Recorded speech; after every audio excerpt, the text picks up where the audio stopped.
All right, joining us now from WPLG Local 10, Chirping the Cats. It's David Dwork, friend of the show.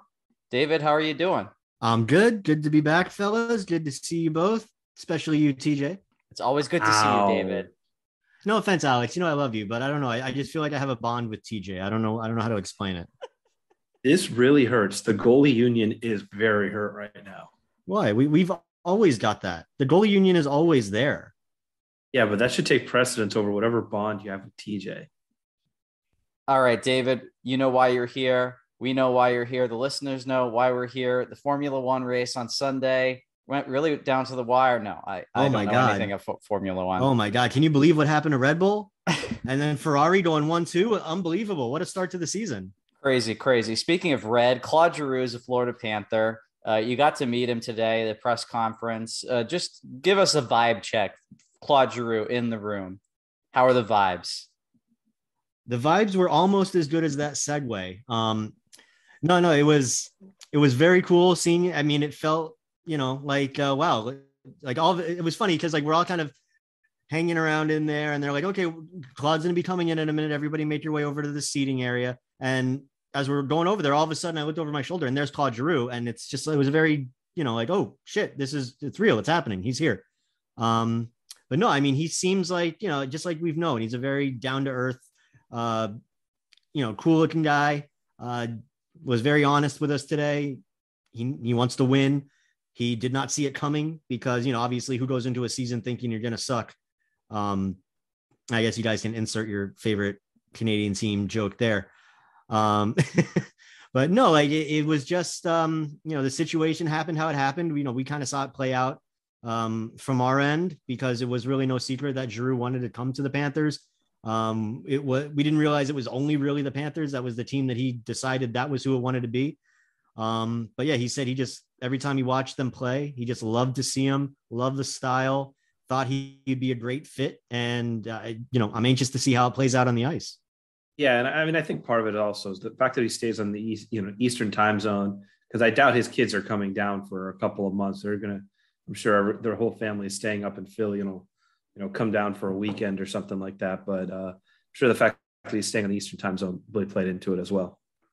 Yeah, I mean, we saw kind of I don't want to say similar situation, but it was a similar issue with Marc-Andre Fleury, where he was on the trade block, but obviously he was in full control of where he could go. He didn't want to go too far from Chicago because he didn't want to be away from his family. That's why he didn't want to go to any Canadian teams. He didn't want to have to deal with the international travel when trying to get to his family or his family come to visit him.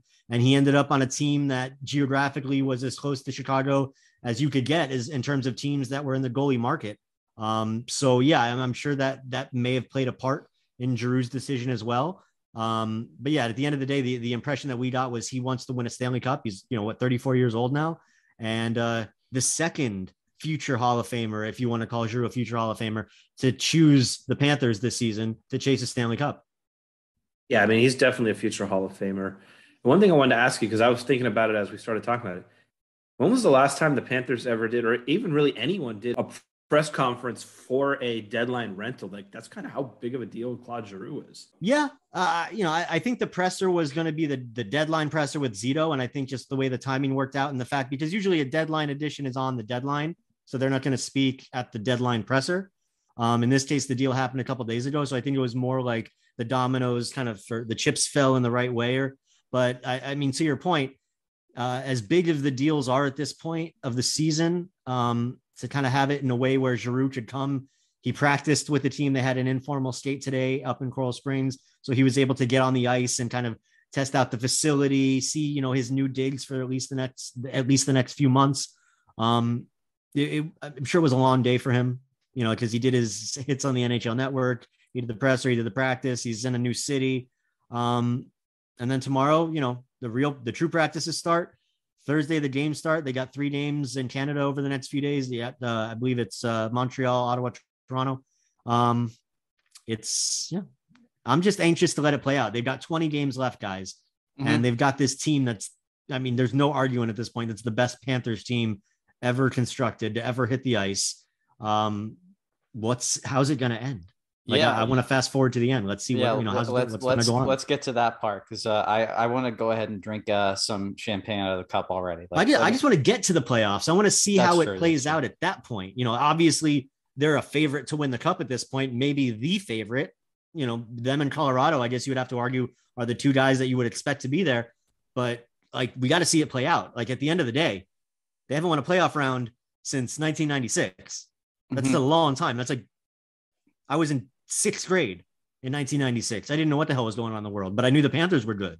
Now I know what's going on in the world, and the Panthers are just showing back up again. So, let's get to that point. Let's get some playoff success, and let's, make sure it looks real. If it walks like a duck, if it talks like a duck, if it quacks like a duck, go win a playoff round. Probably. Yeah. Probably. When looking forward to the playoffs, I'm sure a lot of Panthers fans now, after what happened on Friday night, they're really wondering to themselves, what version of Aaron Ekblad, if we even get him in the playoffs, are we going to see? You fear the worst after what happened last year once you saw that injury, but hearing that it isn't as severe as once feared was really a reassuring thing to hear from Brunette and the team. What's the latest on Ekblad? The latest is it looks like he's going to be back in time for the playoffs. He's not going to come back before the playoffs, but it looks like he'll be healthy. As long as everything goes as according to plan, if it heals the way that things are expected. It wasn't serious. I mean, Bill Zito was asked about it today at the press conference, and he said he just happened to be in the locker room when it happened, which he's never in the locker room during games. It was just a totally random thing that he went down there. And so there was a few minutes where like everybody's freaking out, wondering what's going on. And he said it was maybe 10 minutes or so later after he came into the injury when everybody realized, okay, it's not an end, season ending thing. It's not as bad as it looked when he's crawling off the ice. And it's scary. I mean, especially we're not that far removed from what happened last season, where he busted his leg and was gone for, that's it, out of the playoffs. I mean, there was, last year it was said that if they had gotten deep enough, he might have been able to return. And, you think about that, what they said last year compared to what they're saying now, which is it's not as bad as we think. He's going to be okay. It's not that big of a deal. It's fortunate, I guess you could say. And look, they're good enough to where, with 20 games left, you don't have to worry about them needing Ekblad to get into the playoffs. You really don't. You think that they'd be able to maintain, especially when you think about their remaining schedule and how a lot of those 20 games are against non-playoff teams. They should be able to maintain their spot in the standings. And then, as you said, TJ, hopefully when Ekblad returns for the playoffs, he is the Ekblad he's been all year. And look, no reason to think he won't be. He came back this year better than he was last year, right off the date. So, I don't think that they would rush him back. I don't think that they'd have him out there if there was any, potential issue with re-injuring himself or anything like that. So it just looks like they dodged a huge bullet. And once the playoffs get here, we're going to see this team, at full strength, assuming nothing between now and then goes wrong with another guy. Knock on wood. Well, the question is, what is Ekblad's injury? Does anyone know, or they just know? I mean, obviously they know, but has anything come out or leaked that what it is? We're just going with lower body injury. Obviously it's his right leg and that's about it. Yeah. I mean, when you ask if it's something structural and it gets addressed, it kind of makes you think maybe it was knee related. But that's just kind of, that's not saying I've heard anything that it's knee related. I haven't heard a word. When it comes to injuries, fellas, I've kind of learned I don't poke around too much. It's a sensitive area. Nobody really likes talking about it. Nobody wants to disclose anything that they don't have to. And so I really, to be perfectly honest with you guys, I don't inquire a whole lot when it comes to an injury. I'm more of like a timetable kind of guy. Is it serious? Not really. Is it going to be out that long? Not really. Okay. That's enough for me. Hopefully, it wasn't anything that would be lingering.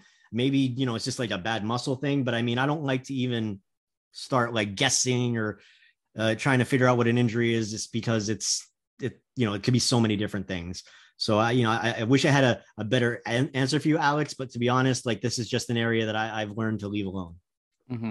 Well, Zito, being the shrewd tactician he is, knew right away that Ekblad going on LTIR meant that he had some funny money to play around with at the deadline.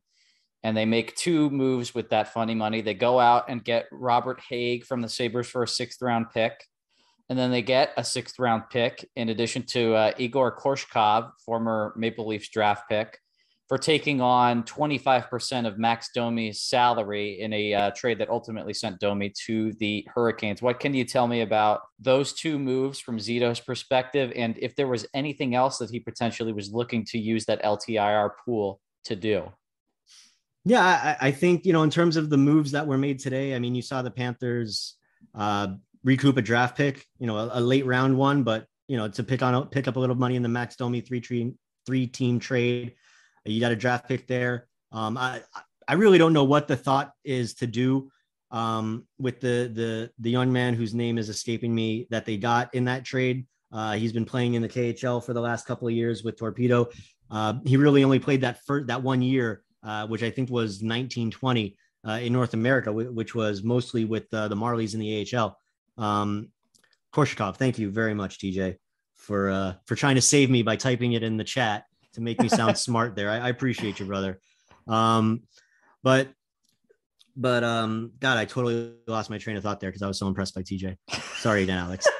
Yeah, it's honestly my thought that this is just kind of contract in, contract out, because it doesn't seem like this guy has any desire to come back to the NHL based on. I mean, maybe I'm completely wrong here. Well, I wouldn't say he doesn't have a desire to, because I think most guys would want to come back if they could, but who knows what the situation is. Like, they're probably desire not to come back to the AHL is more like that's what I meant. Right. But yeah, and then you talked about Robert Haig, whose name I have been butchering for like a day now. He's been Hode, he's been Hag, but it is Haig, right? The two dots above the A, I can never quite remember what the, I'm gonna be honest, I'm shooting from the hip. Like, I'm assuming it's Haig. If I've been saying it wrong this whole time, so be it. That's what was said on TV today. So okay, which was said on TV today? Haig, apparently. Haig. Okay, yeah, that sounds right.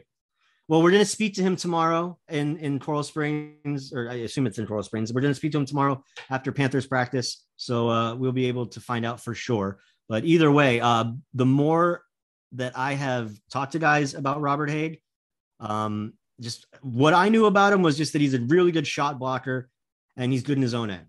He'll eat up PK minutes. Apparently, in addition to that, he's a great locker room guy. He can be a good stay-at-home defenseman if you ask him to be. With the way the Panthers play, they may ask him to do what they ask all their defensemen to do, which is push the puck. But I think with Haig, with Sherratt, the name of the game is just maintain. Don't do anything crazy. Play to your own skills. Play to your abilities. This is a team that's really a well-oiled machine at this point. But I'm excited about the additions, fellas. I really am. I think they took a really good team, a really well-rounded team, and added like another layer of metal armor on the outside and made them that much stronger and harder to penetrate. It's awesome, and it's exciting for the Panthers to be doing this. I mean, you guys have been following this team for a long, long time, just like, I'm sure everybody listening to this podcast has been following this team forever. We've never seen this in South Florida. We've never seen a team this good. We've never seen them run this well. We've never seen a front office this easy, functional, the synergy between the front office and the coach's office and the players on the ice. It's unique. It's unheralded. And, the message from me that I keep repeating is just soak it in, enjoy it. This is something that is really, really rare. And I hope it's just being enjoyed as much as it should be. It's fun. I know we got to get you out of here, but real quick, give us your thoughts on Ben Sherratt. I mean, look, I loved what I saw from him last year in the playoffs. I really haven't seen a whole lot of him this year. What I saw on a team, and granted, he was paired up with Shea Weber, but he's going to be paired up with a decent defender here. He's not going to have to deal with the kind of muck and grind that he had to deal with in Montreal, where that whole team was basically plugged into their own zone for the better part of the first 3 months of the season. I think Ben Sherratt, who is also an amazing guy off the ice, he's going to fit in very well with this Panthers team, which is kind of half the battle right there. But no, I think he's a guy there's not going to be a lot of pressure on him to do anything other than his game. He's got a great stretch pass. His ice vision is solid. Just, play strong in front of your own goalie. It's like we ask all of our defensemen here in South Florida, be strong in your feet in the high danger area. If you're going to do anything with the puck, do it along the boards and get ready to push. I take everything with a little bit of a grain of salt until I see it on the ice. But really everybody that's been plugged into this system over the last maybe 18 months, as long as they can skate, they'll be fine.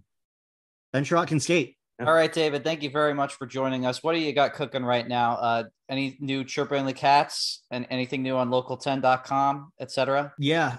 There's always, new stuff popping up on local10.com. I put up a new story the other day, just kind of reiterating what we were just saying about how ridiculously rare and cool it is that the Panthers can go all in, that they've never been able to do it before.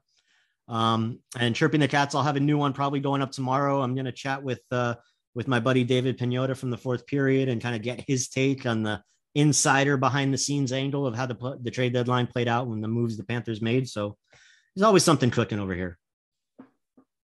All right. Sounds great. Thank you, David. And we're looking forward to all of that. Thank you to everybody for listening, and go Panthers.